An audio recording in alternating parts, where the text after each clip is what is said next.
So you want to be a mobile beauty therapist, or you want to start your own mobile beauty business, I'm the girl that you need to come to for this, because I did have this type of business and it was a really successful business. I made a lot of money as a mobile therapist in the latter years. In the early years, I didn't. I absolutely lost a fortune, but I didn't realise what I was doing. So if you want to know about setting up a mobile beauty business, watch this video. I'm Sarah Naylor. I'm going to help you nail it in your beauty business.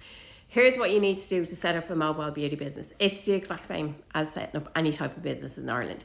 You're going to be a sole trader. So you need to register with the CRO.ie. That's going to be your company registration office where you're going to register your business name. So when I started initially, I had a great name. It was Mobile Makeup by Sarah at hotmail.com back in the day, 20 odd years ago. It was mental. I know I couldn't have been any more I don't know, adventurous with my name, but I registered that name and I was a sole trader under Mobile Makeup by Sarah. And then I changed to Angel Hair Makeup, because then I was A and I was top of the golden pages. But it doesn't work like that. The algorithms are different now. So you register your beauty name with CRO.ie. That's going to be your business name. The next thing you need is a list of all the expenses for your business. So every single penny you spend in your business, keep the receipts, because that's what you need to give to the taxman at the end of the year to make sure that you don't pay too much tax. Everything to do with your business. So your car, petrol, all of that will go through as expenses for your business. Now, here's the thing.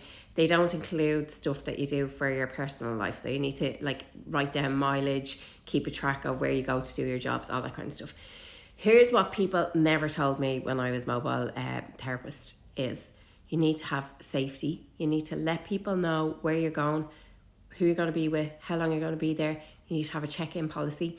I had a couple of hairy situations where I went and it wasn't even a woman that I was booked to do. I thought it was a woman. I've gone into hotel rooms and it was a man waiting for me. So be really, really careful. Make sure when you go and it's a hotel or somewhere where it's not a physical address where they live or whatever, make sure you research it.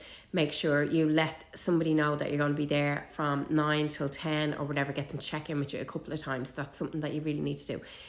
Again, time boundaries, because here's the thing, right? If you're going to do a set of nails, set of lashes, set of brows, and they're coming to you and they're coming to your environment where you're all set up and all that, you know that they're going to be with you for an hour and a half.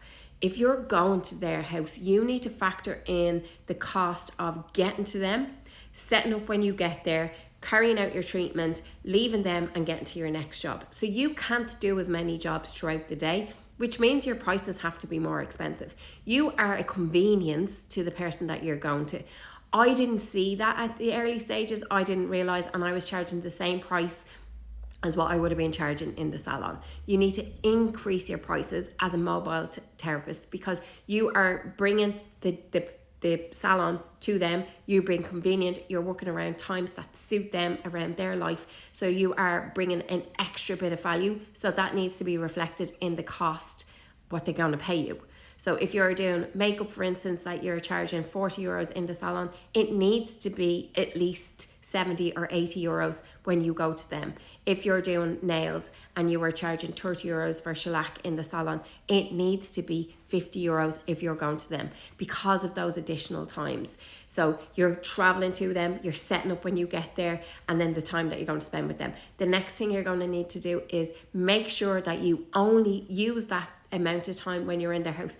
So what happens is you go to their house, they offer you a cup of tea, then you have a chat, and then instead of it being a 1 hour job, it's now a 2 hour job plus the travel to and from time, and now all of a sudden you've spent 3 hours on that job for 50 quid. No, you're not going to make money that way. You need to be really strict about your times, how long you're going to spend in their house. You're not going to be having cups of tea or anything like it. You're not going to be having chats. They're not your best mate. You're there to do a job and get paid and get the hell out of there. You need to have your insurance. So it's the same insurance as what you would within a salon. So you need your public indemnity, your public liability. You still need that going to people's houses. AIT is who I have my insurance with. They do insurance for mobile technicians. So you put on the insurance if you do tan, nails and makeup, you will get insurance for mobile tan, nails and makeup.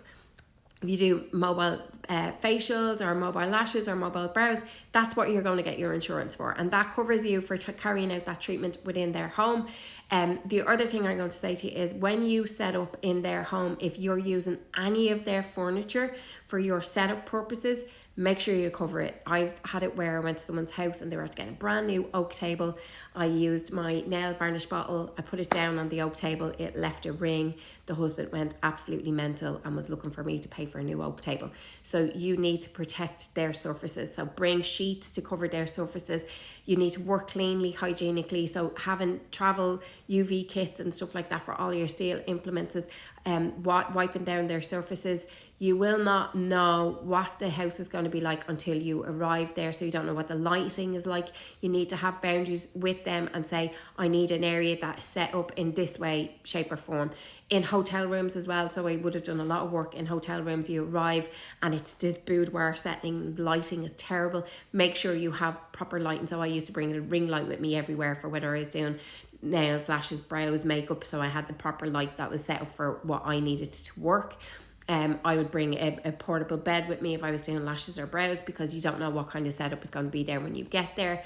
Again, your safety is paramount, so making sure that you look after yourself, that you have all these questions answered before you arrive. Have multiple conversations with your client so you know what you're walking into when you get there. If you need any help setting up your mobile beauty business, reach out to me. I'm absolutely here to help in any way, shape or form. So go ahead, set up your mobile beauty business. Make sure you charge accordingly because you want a profitable business.